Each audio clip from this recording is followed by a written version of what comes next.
꽤나 실망스러운 성적으로 농구 월드컵을 마친 미국 대표팀. 이미 올림픽을 졸업한 르브론 제임스가 드림팀 결성을 논의할 정도로 최근 두 대회 연속 참사를 겪은 미국 농구의 자존심은 구겨진 상태입니다. 하지만 예전부터 미국은 전 세계의 축제인 올림픽에 비해 농구 월드컵에 대한 관심은 아주 크지 않았는데요. 슈퍼스타보다는 젊은 선수들을 데려가는 기조는 예전부터 있었고, 이미 자국에서 열렸던 2002 농구 월드컵에서 레지 밀러, 폴 피어스 등을 합류시키고도 6위에 그치는가 하면 르브론 제임스, 카멜로 앤서니, 드웨인 웨이드 등 2003 드래프트를 주축으로 구성했던 2006 농구 월드컵에서도 미국은 동메달을 받는 데 그쳐야 했습니다. 즉, 미국의 농구 월드컵에서의 망신은 어제 오늘 일은 아닌 것이죠. 하지만 슈퍼스타가 아닌 젊은 선수들 위주로 구성하고도 네임밸류와 성적 모두를 손에 쥔 대회가 있습니다. 당시에도 꽤나 괜찮은 구성이었고, 지금 보면 레전드인 로스터, 바로 2014 농구 월드컵에서의 미국 대표팀입니다. 스페인에서 열렸던 2014년 농구 월드컵은 세계 선수권에서 농구 월드컵으로 이름이 바뀐 첫 대회이자 우리나라가 16년 만에 본선에 진출한 대회로 알려져 있습니다.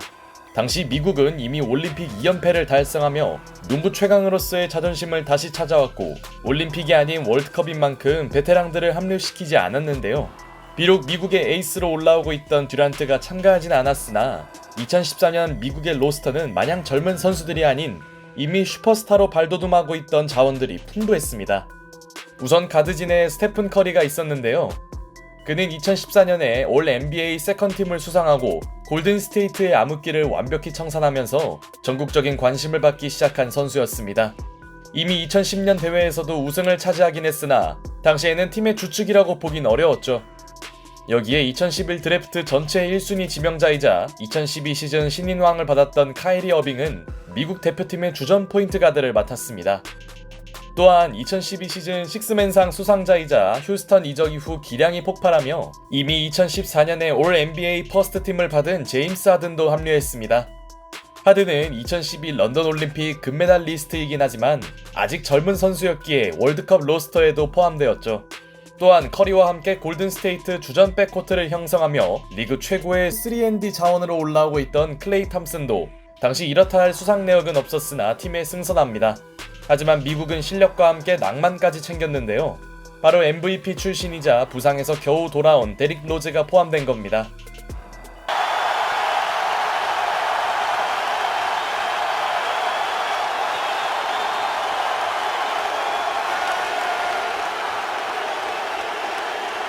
당시 로즈는 커리나 어빙을 초월하는 인기를 누리던 스타였고 팬들의 환호를 가장 많이 받던 선수였지만 부상 복귀 이후 단 10경기만을 소화한 상태였죠.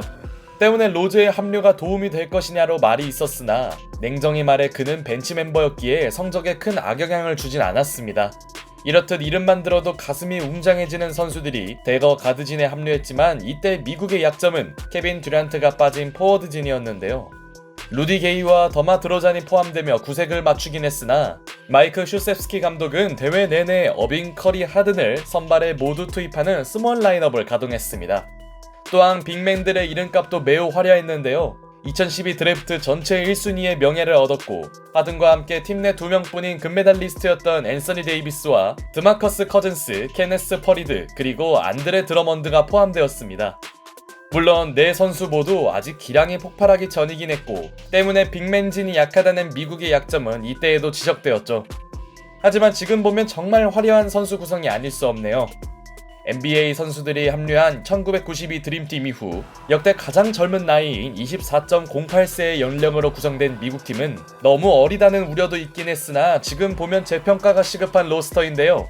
늘 그랬듯이 미국은 대회가 열리기 전에 평가전을 치렀고 4경기를 모두 승리하며 산뜻한 대회 출발을 알렸습니다. 그나마 브라질만이 17점 차로 선전한 것을 제외하면 도미니카, 푸에르토리코, 슬로베니아는 모두 30점 차 대회에 대패를 당했죠. 그렇게 농구 월드컵 준비를 마친 미국은 조별리그 첫 경기에서 핀란드를 무려 114대 55로 대파했는데요. 56점의 차이는 대회 최다 골득실 차였으며 특히 압권은 2쿼터를 무려 29대 2로 장악한 것입니다.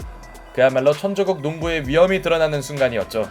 그나마 두 번째 경기 상대였던 터키에게 전반전을 뒤지긴 했으나 후반전에서 데이비스가 19점, 하든이 14점을 몰아치며 역전해냈고 결과적으로 미국의 21점 차 승리로 종료됩니다. 이후 미국은 나머지 3팀을 가볍게 잡으며 오전 전승을 올렸고 평균 득실차는 무려 33.2점이었습니다. 이때도 세계 농구의 수준이 높았음을 감안하면 어마어마한 기록이었죠. 16강전 상대는 대륙 라이벌 멕시코였는데요. Good ball movement that time. Curry fires the three. 이름값에 비해 아쉬웠던 스테픈 커리가 3점 6개를 폭격하며 경기를 끝냈고 8강에 오른 미국은 평가전에서 만났던 슬로베니아와 재대결을 펼칩니다. 이때 미국은 방심이라도 한 듯 1쿼터 첫 11개의 야투 중 10개를 놓치며 매우 더디게 경기를 출발하나 했지만 14개의 공격 리바운드를 쓸어 담으며 야투 부진을 만회하고 남았고 최종 스코어는 미국의 43점 차 압도적인 승리로 종료되었죠. 오히려 평가전 때보다 더욱 크게 벌어진 격차였습니다. 우승 후보로 평가되었던 스페인이 8강에서 탈락하면서 미국의 우승 가능성은 매우 높게 예측되었고 그들은 전통의 농구 강호 리투아니아와의 4강전에서도 큰 위기를 맞지 않습니다. 그나마 리투아니아는 전반전을 8점 차로 마치며 잘 버티나 했지만 Team USA and they can afford that foul at the expense of a break. How about Harden attacking the rim? Missed shots that turn to passes. Here's Harden from long range hitting. 5 to go in the third. A three-pointer for James Harden against Kuzminskas.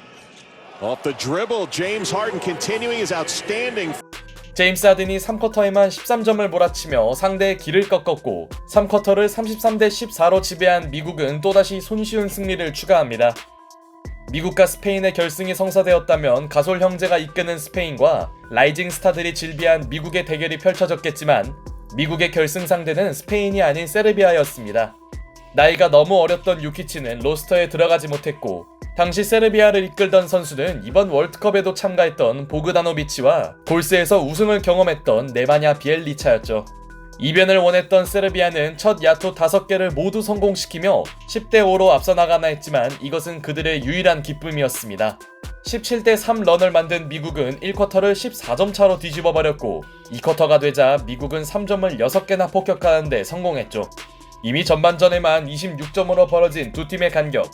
명색이 농구 월드컵 결승전이긴 했으나 승부는 일찌감치 갈린 셈이었고 최종 스코어는 129대 92, 미국의 37점 차 대승으로 끝납니다.